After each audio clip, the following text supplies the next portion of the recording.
الحمد لله رب العالمين والصلاة والسلام على أشرف الأنبياء والمرسلين سيدنا محمد صلى الله عليه وسلم وعلى آله وأصحابه أجمعين أما بعد.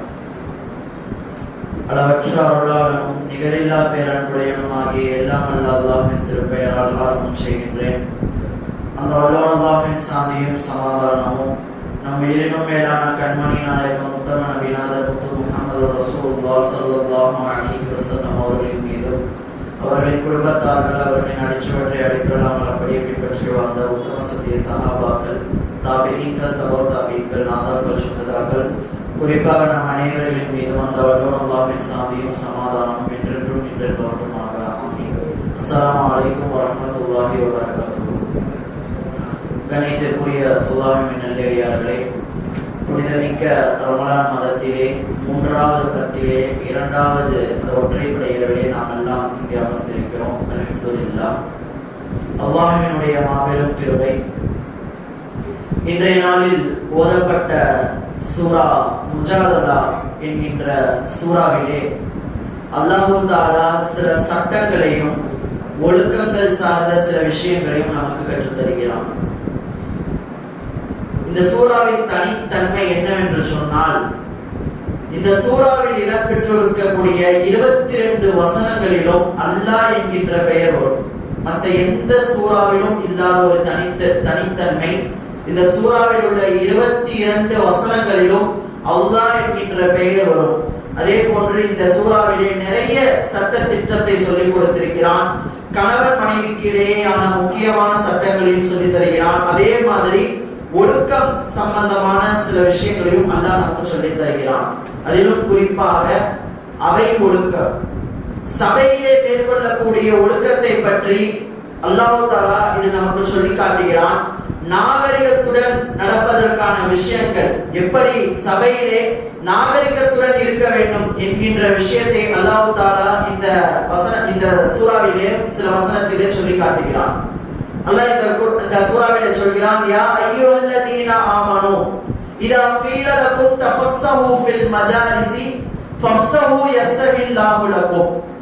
ஒரு ஈமான் கொண்டவர்களே, இதா கீல லகும் தஃபஸ்ஸஹு ஃபில் மஜாலிஸ், சபையிலே நீங்கள் தள்ளி உட்காருங்கள் என்று உங்களிடத்திலே சொல்லப்பட்டால், கொஞ்சம் விசாலமாக இடமளியுங்கள் என்று உங்களிடத்திலே சொல்லப்பட்டால், ஃபஃப்ஸஹு நீங்கள் கொஞ்சம் விசாலமாக கொஞ்சம் நகர்ந்து உட்காருங்கள், யஃஸஹில்லாஹு லகும் அல்லாஹ் உங்களுக்கு விசாலமாக இடமளிப்பான் என்று சொல்லப்படுகிறது. மேலும் அல்லாஹ் சொல்கிறான், வைதா கீலம் சுஜு, அதே போன்று சபையிலிருந்து நீங்கள் எந்திரித்து விடுங்கள் என்று சொல்லப்பட்டால் ஃபன்சுஜு நீங்கள் எந்திரித்து விடுங்கள் என்று அல்லாஹ் சொல்லி காட்டுகிறான்.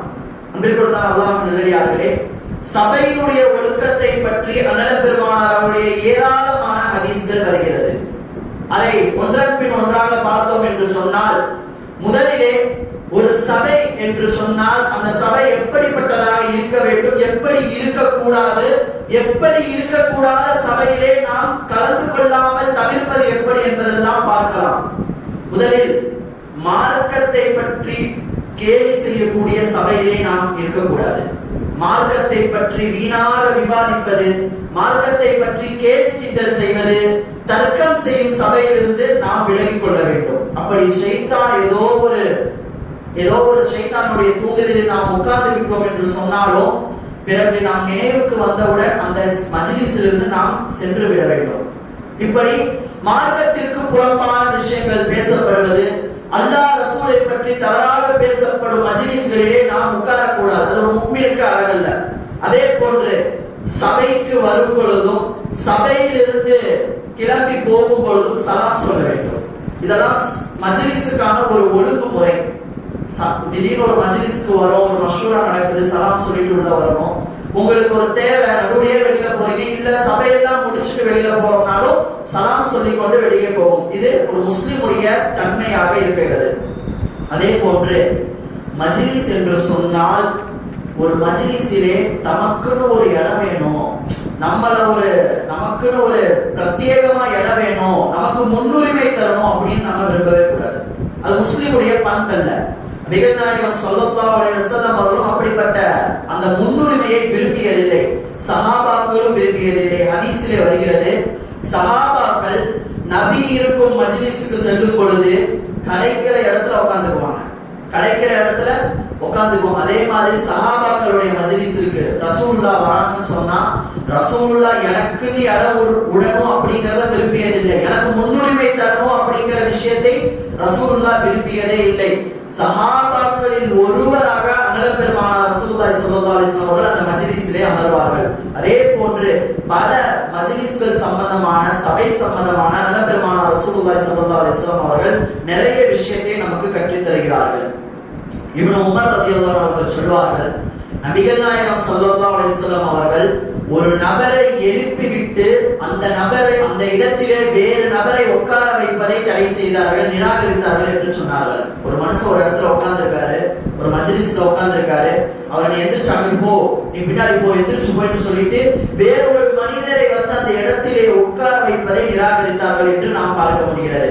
அதே போன்று இப்னு உமர் ரலியல்லாஹு அன்ஹு அவர்கள் சொன்னார்கள், இப்னு உமர் ரலியல்லாஹு அவர்கள் சொன்னார்கள், யாராவது எனக்காக எந்திரிச்சிட்டா, நான் வரேங்கிறதுக்காக யாராவது எந்திரித்து நின்னால் அவர்களை அந்த இடத்திலேயே உட்கார வைப்பார்கள், அவர்கள் அந்த இடத்திலேயே உட்காருங்க அப்படின்னு சொல்லுவாங்க. அதனாலதான் ரசூலுல்லாஹி ஸல்லல்லாஹு அலைஹி வஸல்லம் அவர்கள் சபையை விசாலப்படுத்துங்கள், சபையை விசாலப்படுத்துங்கள் என்று சொன்னார்கள். அதே போன்று அண்ணல் பெருமானார் ரசூலுல்லாஹி ஸல்லல்லாஹு அலைஹி வஸல்லம் அவருடைய ஹதீஸ்கள் ஏராளமாக பார்க்க முடிகிறது. இப்னு உமர் ரலியல்லாஹு அவர்கள் சொல்வார்கள், ஒரு மனுஷன் நமக்காக எந்திரிச்சு நிற்கிறாருன்னா அது அவருக்கு அது ஒரு அவமானம், அந்த மனிதருக்கு ஒரு அவமானம். அதனால் அந்த மனிதர் அவமானப்படக்கூடாது என்பதற்காக அந்த மனிதரை நீங்க அங்கேயே உட்காருங்க என்று அந்த சபையிலே சொல்வார்களாம். இப்படி ஒவ்வொரு விஷயமாக அண்ணல் பெருமானார் அவர்கள் நமக்கு சொல்லி தருகிறார்கள். அதே போன்று ஒருவர் மஜ்லிஸிலே உட்கார்ந்து இருக்கிறார், ஒரு இடத்துல உட்கார்ந்து இருக்காரு, அவருக்கு திடீர்னு ஒரு வேலை வந்து எந்திரிச்சு போறாரு, அந்த மஜ்லிஸ்ல இருந்து அந்த இடத்துல இருந்து எந்திரிச்சு போறாரு, மறுபடியும் கொஞ்ச நேரத்துல அந்த இடத்துக்கு வராருன்னா அந்த இடம் அவருக்கானதுதான். வேற யாராவது அங்கே வந்து உட்கார்ந்து இருந்தால் அந்த முதல் நபருக்கு முன்னுரிமை தர வேண்டும். ஏனென்று சொன்னால் அது அவருக்கான இடம், அவர் உட்கார்ந்து சென்று விட்ட இடம். அதனால்தான் புதிதாக ஒரு மனிதர் மஜ்லிஸுக்கு வந்தால் அவருக்கு இடத்தை கொடுப்பதை அண்ணல் பெருமானார் அவர்கள் வெறுத்தார்கள். எந்த மனிதர் ஒரு இடத்திலே உட்கார்ந்து இருக்காரோ அந்த மனிதர் திடீர்னு ஒரு வேலையில் வெளியில போயிட்டு மறுபடியும் உள்ள வராங்கன்னா அந்த இடம் அவருக்கே உரித்தானது என்று அண்ணல் பெருமானார் ரசூலுல்லாஹி ஸல்லல்லாஹு அலைஹி வஸல்லம் அவர்கள் நமக்கு சொல்லி காட்டுகிறார்கள்.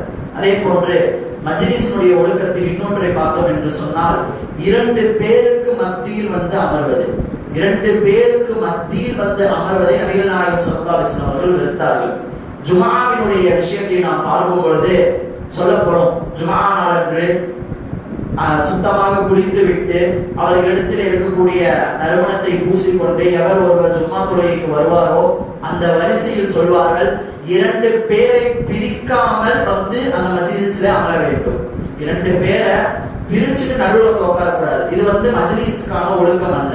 அப்போ 2 பேருடைய அனுமதியை கேட்டுட்டு தான் அந்த இடத்துல உட்காரணும். இப்ப நம்ம பார்க்க முடிகிறது, ஜும்மாக்கு ரொம்ப நேரம் கழிச்சு வருவாங்க, நடுவுல இருக்கிற எல்லாத்தையும் தாண்டி தாண்டி தாண்டி ஃபர்ஸ்ட் ஸ்டெப் வந்து உட்காருவாங்க. அது வந்து தவறான விஷயம்.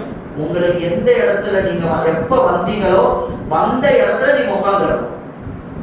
மற்ற மனிதர்களை தாண்டி வருவது என்பது நபிகள் நாயகம் ஸல்லல்லாஹு அலைஹி வஸல்லம் அவர்கள் வெறுத்த ஒன்றாக இருக்கிறது. அதே போன்ற ஹதீஸிலே வருகிறது, வட்டமான ஒரு சபை இருக்கிறது, வட்டமா மஜ்லிஸ் இருக்குது, அதுக்கு நடுவுல வந்து உட்காருறது நபி ஸல்லல்லாஹு அலைஹி வஸல்லம் அவர்கள் வெறுத்தார்கள்.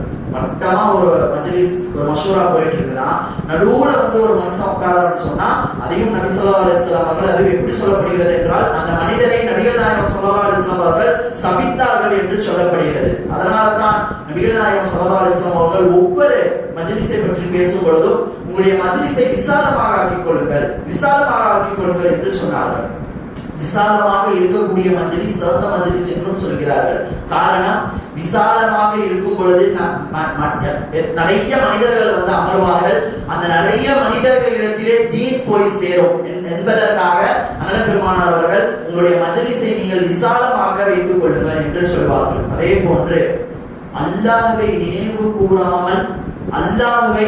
நினைவு கூறாமல் நபிகள் நாயகம் ஸல்லல்லாஹு அலைஹி வஸல்லம் அவர்களின் மீது ஸலவாத் சொல்லாமல் கிடைக்கப்படக்கூடிய மஜ்லிஸ் எப்படிப்பட்டது என்று சொன்னால் நபிகள் நாயகம் ஸல்லல்லாஹு அலைஹி வஸல்லம் அவர்கள் சொன்னார்கள், செத்த கழுதையின் பிணத்தை போலத்தான் அவர்கள் எழுந்து செல்கிறார்கள். செத்த கழுதையின் பிணத்தை போல அவர்கள் எழுந்து செல்கிறார்கள் என்று அனந்தமானவர்கள் சொல்லி காட்டுகிறார்கள். எப்படி ஒரு மஜ்லிஸ்ல அல்லாஹ்வோட பெயரை சொல்லாம, நபியின் மீது ஸலவாத் சொல்லாம ஒரு மஜ்லிஸ்ல இருந்து கலந்து சென்றாங்கன்னா அவர்கள் செத்த கழுதையினுடைய பிணத்தை போன்று எழுந்து சென்றார்கள் என்று நபிகள் நாயகம் ஸல்லல்லாஹு அலைஹி வஸல்லம் அவர்கள் நமக்கு சொல்லி காட்டுகிறார்கள். அப்படி கலந்து செல்லக்கூடியவர்களுக்கு கை சேதம் தான். நபிகள் நாயகம் ஸல்லல்லாஹு அலைஹி வஸல்லம் அவர்கள் சொன்னார்கள், அவர்களை அல்லாஹ் நாடினால் தண்டிப்பான் என்று சொல்லப்படுகிறது. அதே போன்று அல்லாஹ் நாடினால் அவர்களை மன்னித்து விடுவான் என்று சொல்லப்படுகிறது. இப்படி அதனால தான் நாம் ஒவ்வொரு தடவையும் மஜ்லிஸில் உட்கார்ந்து கலையும் பொழுது அல்லாஹ்வை புகழ்ந்தவர்களாக, நபியின் மீது ஸலவாத் சொன்னவர்களாக நாம் இந்த மஜ்லிஸை விட்டு கலைந்து செல்கிறோம். அதனால தான் தொழுகை என்பதும் ஒரு மஜ்லிஸ் தான். தொழுகை என்பதும் ஒரு மஜ்லிஸ். அதனால தான் ஒவ்வொரு தொழுகைக்கு பிறகும் நாம் ஸலவாத் ஓதி கலைந்து செல்வது இமாம்கள் நமக்கு சொல்லி தந்த ஒரு வழிமுறையாக இருக்கிறது. அதே போன்று நமக்கு எல்லாம் தெரியும், ஒரு மஜ்லிஸ் என்று சொன்னால் அந்த மஜ்லிஸ் கலைந்து செல்லும் பொழுது அல்லாஹ்வை எப்படி புகழ வேண்டும்? சுபஹானக அல்லாஹும்ம வ பிஹம்திக அஷ்ஹது அன் லா இலாஹ இல்லா அன்த வஸ்தக்ஃபிருக வ அதூபு இலைக் என்ற துஆவை கொண்டு முடிவுக்கு வர வேண்டும் என்று நபிகள் நாயகம் ஸல்லல்லாஹு அலைஹி வஸல்லம் அவர்கள் சொல்லி காட்டுகிறார்கள். அப்பொழுது ஒரு மனிதர் கேட்டார், எதற்கு யா ரசூலுல்லாஹ் இப்படி துஆ ஓதணும்? இதுக்கு முன்னாடி நம்ம இப்படி பண்ணதே இல்லை அப்படின்னு சொல்லும் பொழுது நபிகள் நாயகம் ஸல்லல்லாஹு அலைஹி வஸல்லம் அவர்கள் சொன்னார்கள், இந்த துஆ ஓதுவதன் மூலம் அந்த சபையிலே தவறான ஏதாவது விஷயம் பேசப்பட்டிருந்தாலோ, ஒழுங்கீனமான விஷயம் நடைபெற்றிருந்தாலோ அதற்கு பரிகாரமாக இந்த துஆ அமையும் என்று நபிகள் நாயகம் ஸல்லல்லாஹு அலைஹி வஸல்லம் அவர்கள் நமக்கு சொல்லி காட்டுகிறார்கள். எனவே சபை என்று சொன்னால் நமக்கெல்லாம் தெரியும், சபைக்கு கூடவா இந்த அளவுக்கு இஸ்லாம் நமக்கு சொல்லித் தருகிறது என்று சொன்னால் இதெல்லாம் நாகரிகம் சம்பந்தப்பட்ட விஷயம், ஒழுக்கம் சம்பந்தப்பட்ட விஷயம். மற்ற எந்த மதங்களிலும் இல்லாத அளவு நபிகள் நாயகம் ஸல்லல்லாஹு அலைஹி வஸல்லம் அவர்கள் இந்த இஸ்லாமிய மார்க்கத்திற்காக ஒழுங்கீனமாக நாகரிகமான விஷயங்களை கற்றுக் கொடுத்திருக்கிறார்கள். அதனால் இப்படிப்பட்ட சபை நாகரிகத்தை பேணக்கூடிய பாக்கியத்தை வளரமான அனைவருக்கும் தந்தருள் புரிவானாக.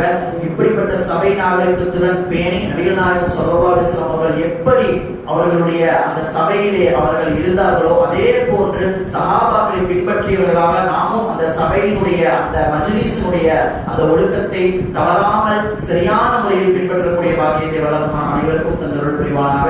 ஆமீன் ஆமீன் யா ரப்பல் ஆலமீன். வ ஆகிரு தஅவானா அல்ஹம்துலில்லாஹி ரப்பில் ஆலமீன். அஸ்ஸலாமு அலைக்கும் வ ரஹ்மத்துல்லாஹி வ பரகாத்துஹு.